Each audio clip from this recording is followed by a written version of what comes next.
Welcome to our Azure Incident Retrospective. I'm David Steele. I'm Sami Kuba. We work in the Azure Communications team.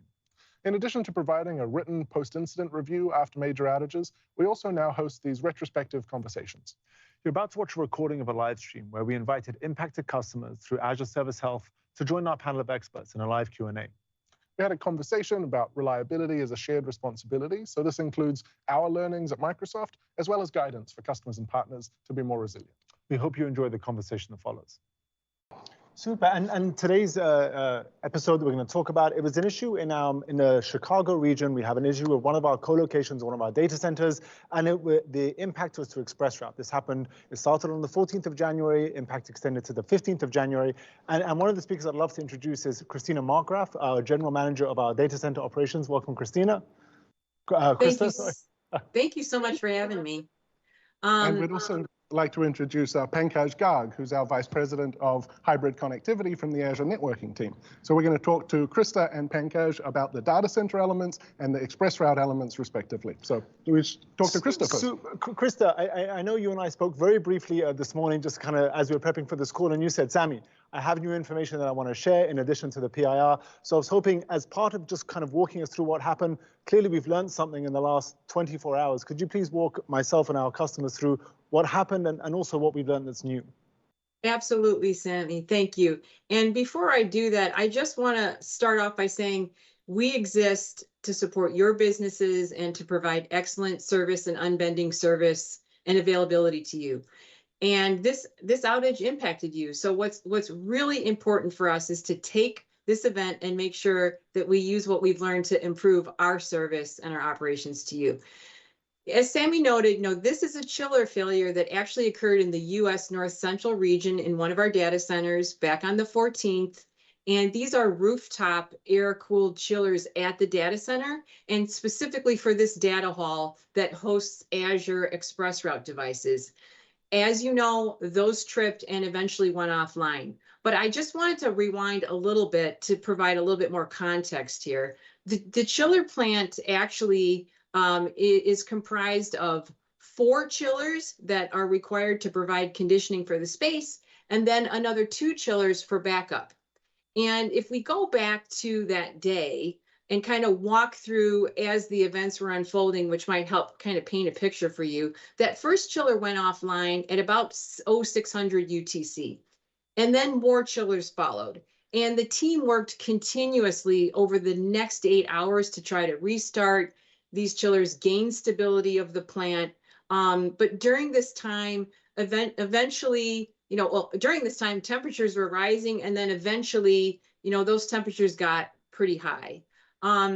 Despite all the efforts to deploy spot coolers, we deployed about 4 dozen spot coolers to that space to try to cool it down. We tried to get more air through there. Despite all this, we just were not successful in getting either the chiller plant in a safe and operational stable state, nor were we successful in keeping the temperatures down. And eventually they went past a safe level. Now, as Sami noted, we've got new information today, but it would also be helpful for me to just kind of tie that back to the event learning that we published last week, because we put out a document to all of our customers last week. And, at that time, we talked about how these chillers went down on the coldest day of this winter season so far. And we talked about the fact that they went down for a couple of reasons. One is low suction levels in the chiller's refrigerant lines, and also bad signals due to frozen sensing lines. And if you had a chance to review that document, you may remember having read these details. But to Sami's point, we've learned more information since then. But before I get to that, I do want to note, let's talk about this cold weather. I know what you're probably thinking, which is, yeah, it gets cold every year in the U.S. North Central. And you would be exactly right, because we actually, our team pulled historical weather data, and it was this cold in December of 2022. It was even colder in January of 2019. So one item that we've really been continuing to probe is, why did this chiller plant survive other weather events and not this one? And one thing that should be front and center here is that while extremely cold conditions can challenge all kinds of equipment that's operating outside, it especially aggravates and magnifies any pre-existing vulnerabilities in that equipment. And that's really important. Little items or problems that may previously have went unnoticed often reveal themselves, unfortunately, when an extreme event happens. So on to the newest info. On Tuesday of this week, we deployed a cross-functional team of experts from across our fleet. So that's a team that includes operators and engineers. We brought them from around the fleet to convene at this site along with the local team because we wanted them to get their hands on the equipment and the lineups.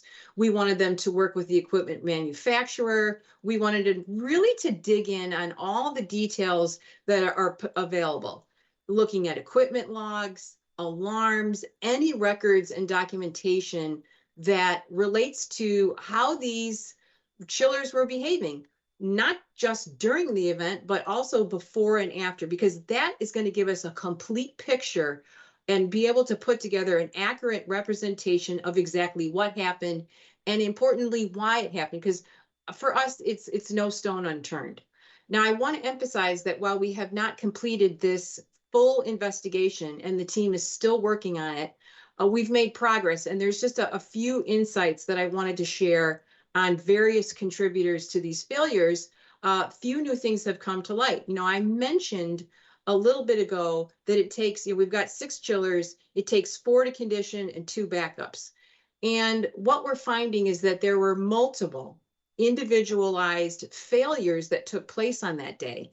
And we know the system, of course, was not able to cool the connected load. The failures in each of the chillers was all a little bit different, and meaning that there wasn't a single reason, but instead multiple reasons that in concert caused the larger failure. And I just want to quickly run through each one of those failures. So one chiller had a compressor that failed.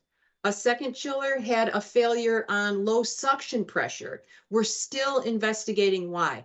Now, we did talk a little bit in our document about low suction pressure and how it can kind of mess up the whole refrigeration cycle. So low suction levels indicate that the refrigerant is either not in the right state, liquid or gas. It might not be in the right place in the cycle, or there may not be enough in the whole system, or some combination of the 3. But the bottom line is that when this happens, the refrigerant is not able to perform its job correctly. So that's the second chiller. The third chiller had a controller failure, meaning that it wasn't getting signals which would tell it what to do next and how to adapt to evolving needs in the space. And then that brings us to the fourth chiller. The fourth chiller had a compressor trip on overcurrent. Overcurrent, that means that there was some sort of an electrical problem. Again, still investigating one. Now, back to the earlier point I made, which is systems ideally are designed and operated to absorb anomalies when they happen here and there. And when a lot of little things happen all at once, and they happen during a severe weather event, things can really go wrong. Krista, that was a great summary. Thank you for running us through kind of the initial factors that we understood in that post-incident review and the PIR document and the latest information that's coming to hand. I'm actually glad you mentioned it because from the comms team, we often run into this, do we get customers' answers quickly or do we get them robustly? And we can give you information quickly. Sometimes it doesn't have the full story. So thank you for sharing the latest information here. Sammy, any follow-up questions for Krista? No, I really like the principle about, hey, we can have cracks in the system, but it's pressure that really changes everything. But one of the things that did strike me in the PIR is that we had 50 portable coolers hanging around, and I just wondered, is that something that's common in our data centers, that we have coolers that we just kind of quickly run up and down as needed? It struck me as strange, but it was something that I thought was interesting.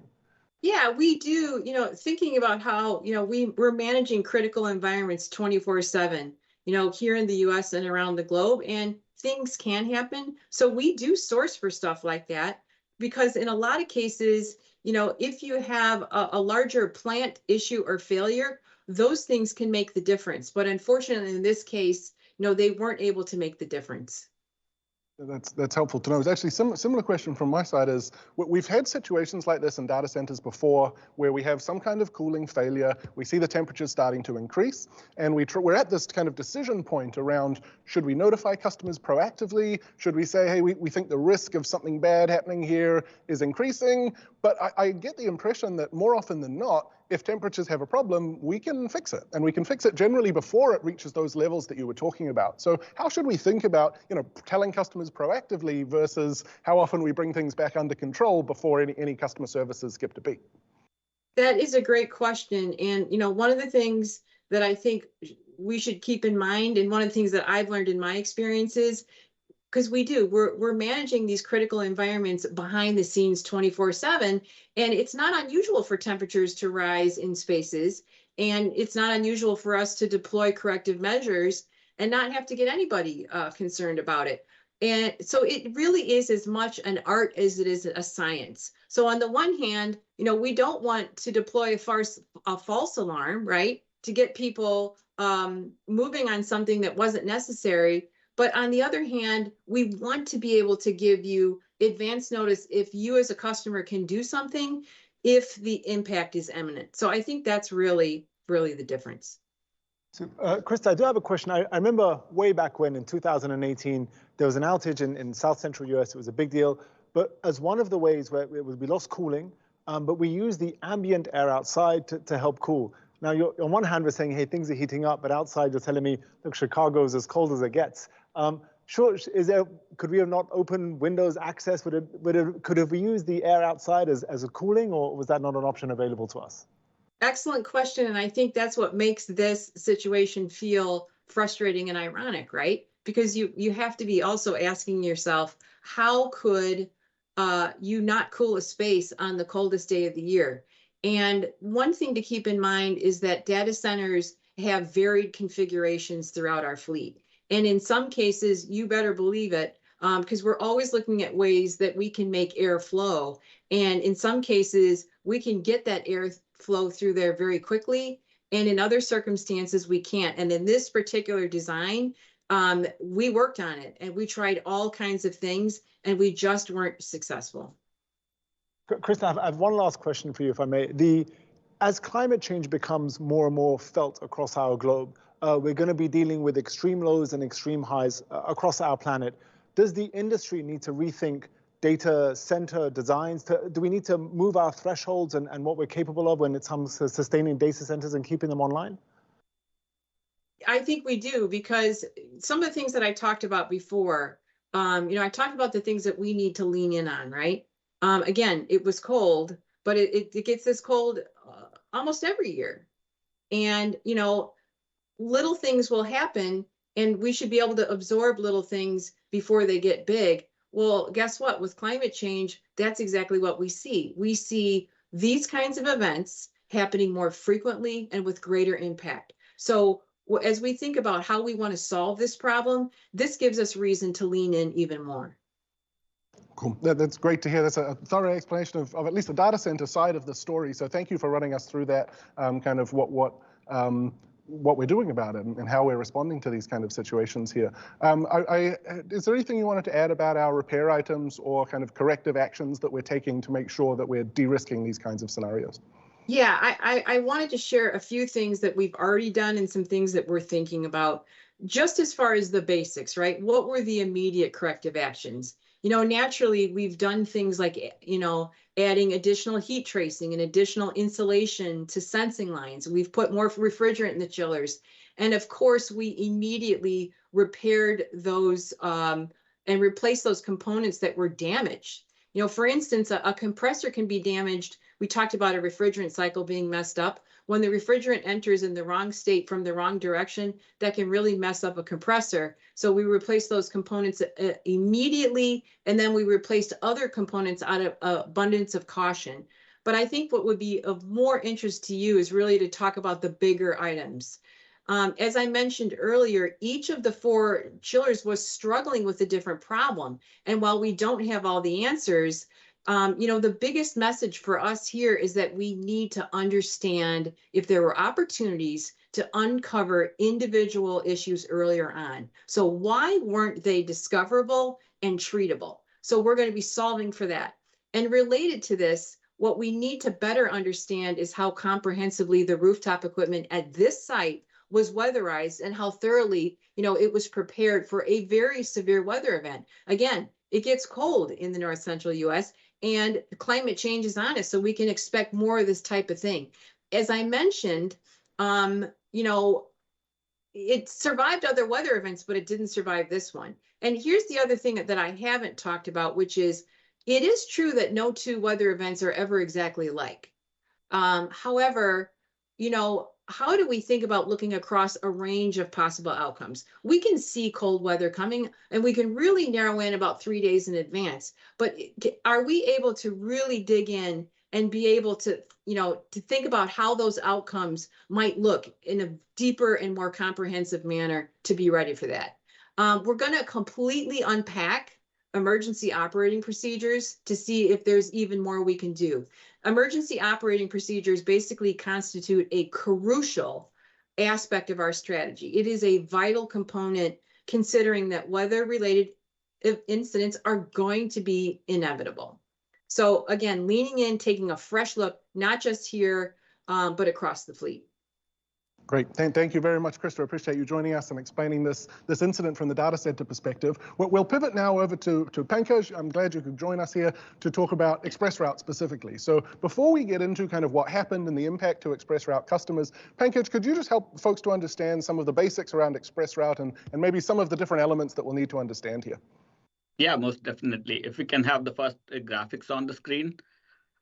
So ExpressRoute, like when we think about Azure, David, and workloads that are hosted in Azure, there are essentially two ways to connect to these workloads from outside.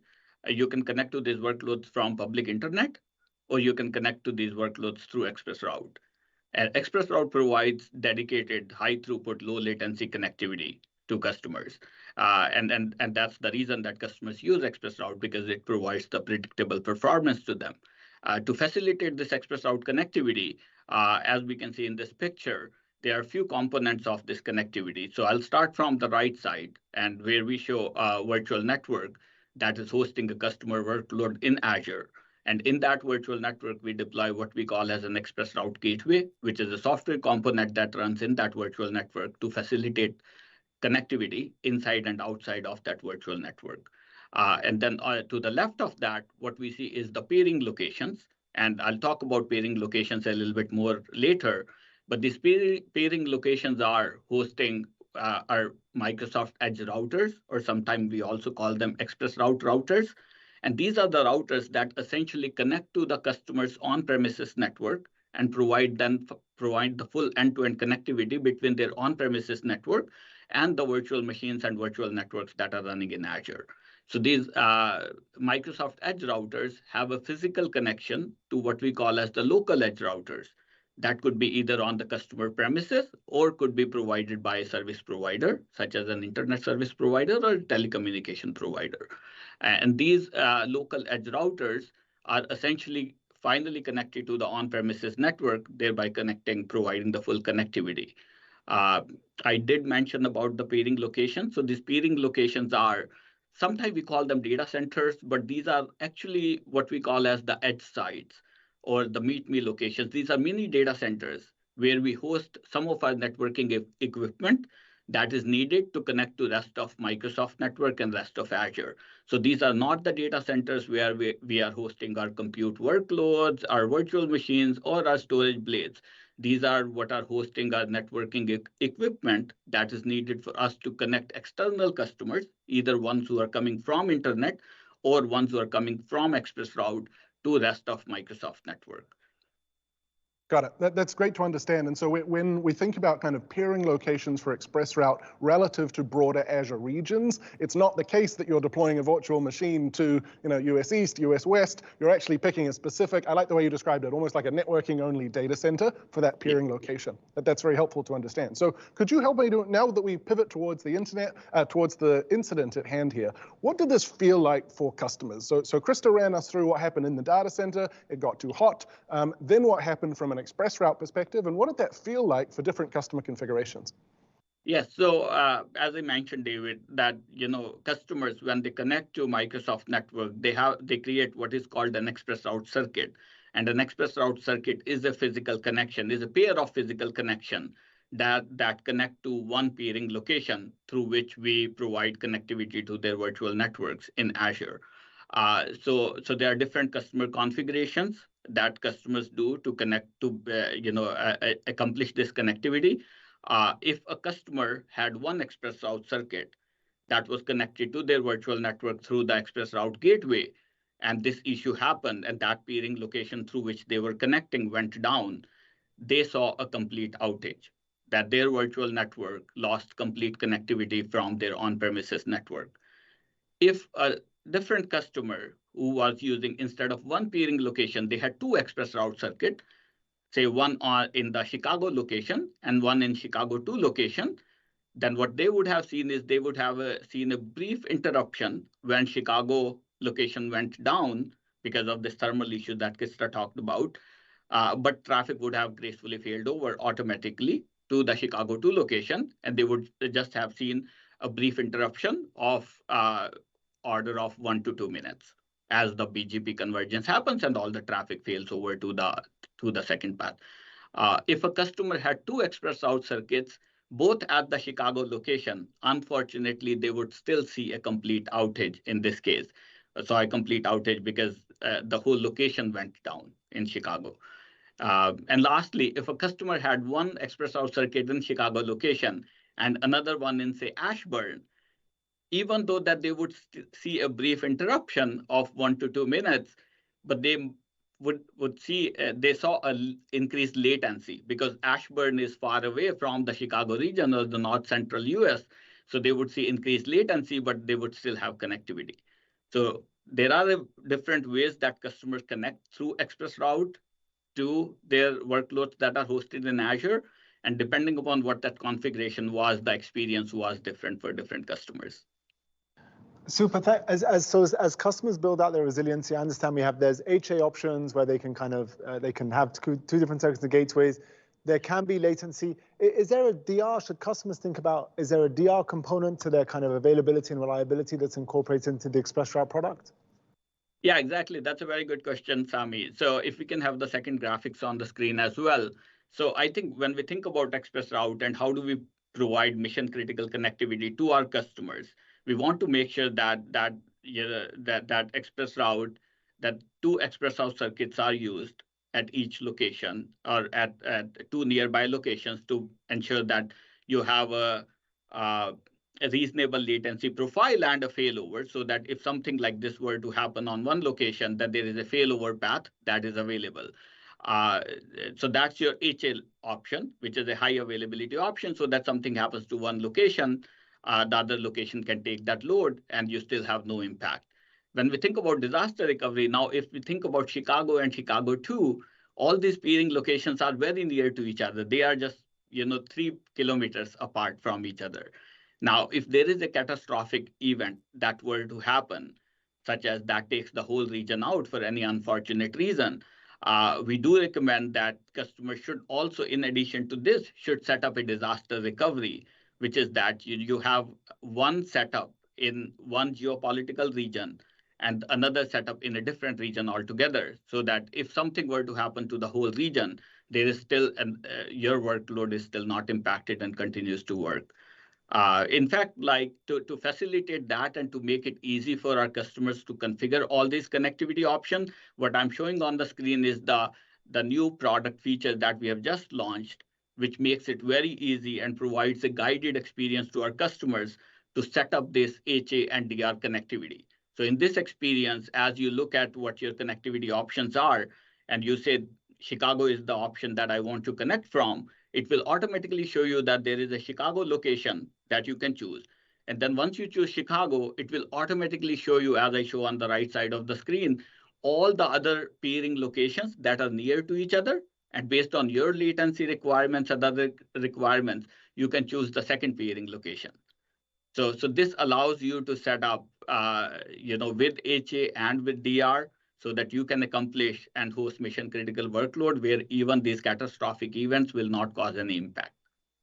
That sounds great. Thank you, Pankaj, for running us through kind of the customer resilience options. I know we often talk about reliability on Azure being the shared responsibility between Microsoft and our customers and partners. That's a great kind of summary of, from both an HA high availability perspective and a DR disaster recovery perspective, some of the options that are available to customers. So thank you for running us through that. Well, one final element of this incident that I wanted to touch on, and I'll ask my co-host Sammy here, since Sammy runs our Azure communications team, how did we do in terms of keeping customers up to date during the incident, and where do we have learnings from a comms perspective? But definitely learnings.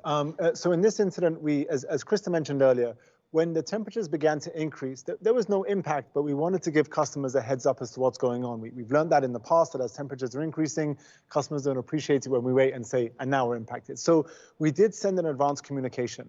Because of our tooling, because of our history, we didn't send this as an outage because there was no outage, so we sent this as an informational. So it was tagged as an informational piece to our customers to say, hey, we're having issues in the region. We do recommend implementing whatever DR or making sure you have HA available. But because this was sent as an informational, not an outage, it kind of went into another bucket of the, I'll check on that later on in the morning. And as a result, a lot of customers didn't get this. As temperatures rose and rose, suddenly kind of we started experiencing an outage. And so we told our customers, hey, impact has happened. The problem was it was still tagged with informational, and there's a limitation that we can't keep changing the tags, and we're undoing some of that. But because of this, we had to briefly go to our status page and said, hey, we have an issue at the moment. This is what's going on. And then we had to create a new incident that was tagged as an outage that we could then send to customers who were impacted, so that it wasn't tucked away in a corner and it was kind of front and center. So there's definitely work that we have to do. It's going to take time because of the way a lot of things are coded and embedded. We have to undo a lot of work. The other piece that was interesting, so it was great that we were proactive, but again, we weren't as visible or as discoverable as we would have liked. The other piece that was interesting, and we mentioned it, we have these peering locations, but on our status page or when we communicate to customers, we don't have things like peering locations. So we have the Azure regions and we tag it to an Azure region. And so it wasn't really anything in the region that was impacted. As you mentioned, that's where you spin up your compute and your storage. That was completely unaffected in a different location altogether. But because we can't communicate at a level of granularity like this peering location is impacted, we don't give our customers the full picture. As similarly to, we're not great at communicating which zone is impacted at the moment as well. So we definitely have work to do on getting more granular with our communications, particularly because we don't want to pass things off as a region name when it's really a peering location. And then lastly, I mean, as Krista mentioned, we have new information, and now we have to go and take this information and republish an update to customers, which is good to do. But as it came hot off the press this morning, Krista, it's something we need to get on very quickly and let our customers know, hey, these are the updates, and here are some of the new repair items based on what we've learned so far. Cool. Thank you for running us through that. And thank you to both of our speakers today. Thank you, Krista. Thank you, Pankaj, for joining us to explain what happened. Thank you for watching this Azure Incident Retrospective. At the scale of which our cloud operates at, incidents are inevitable. Just as Microsoft is always learning and improving, we hope our customers and partners can learn from these too, and provide a lot of reliability guidance through the Azure well-architected framework. To ensure that you get posted incident reviews after an outage and invites to join these live stream Q&A sessions, please ensure that you have Azure Service Health Alerts set up. We really focused on being as transparent as possible and showing up and being accountable after these major incidents. Whether it's an outage, a security, or a privacy event, Microsoft is investing heavily in these events to ensure that we earn, maintain, and at times rebuild your trust. Thanks for joining us. Thanks.